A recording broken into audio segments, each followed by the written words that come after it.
Okay, we are installing the new wheel. We added the spacers on both sides. We have the flat part here of the dropout with the flat part here, and we want the cable facing down.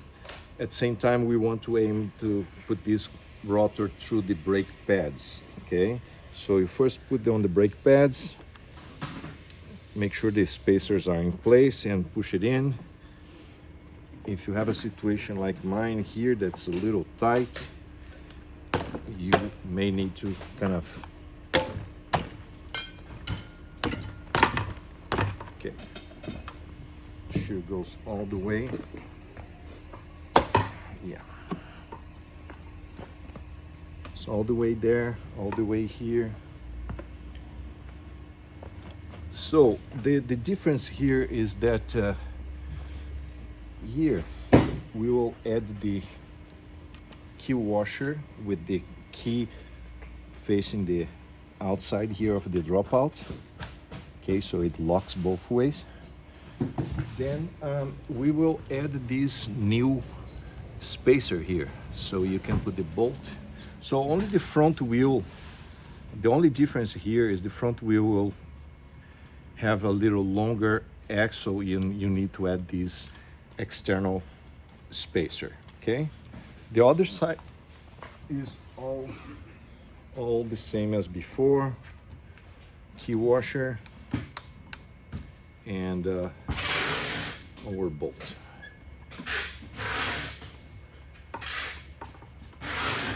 Okay, tight well.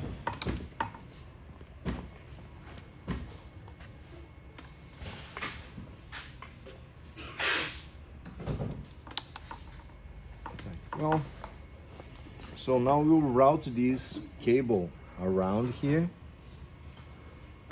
okay, and connect it to that extension. So there's a line here or an arrow, the same line and arrow will align and push it in. So we'll get these cables together to here, and we'll start the coil wrap. So we want them to be like I'm showing here, and then so we will leave this connector outside. We'll run the coil wrap on the brake holes.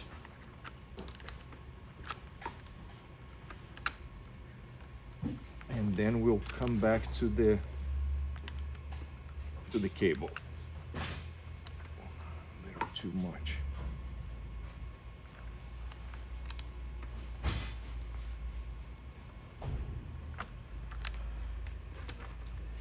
Okay, 1, 2, and then you can put around the motor cable. So make sure that this is kind of nice and neat, and that this is well connected. And to keep this cable out of problem here, there are two ways. I like to zip tie this cable against the banjo fitting here. Okay, it's kind of easier to do. And let's trim. So yeah, it's electrically connected, electrical cable connected, the both sides of the axle, bolt and everything. And yeah, we just replace the front, bring back to the floor. Okay, and now we will replace the rear ones.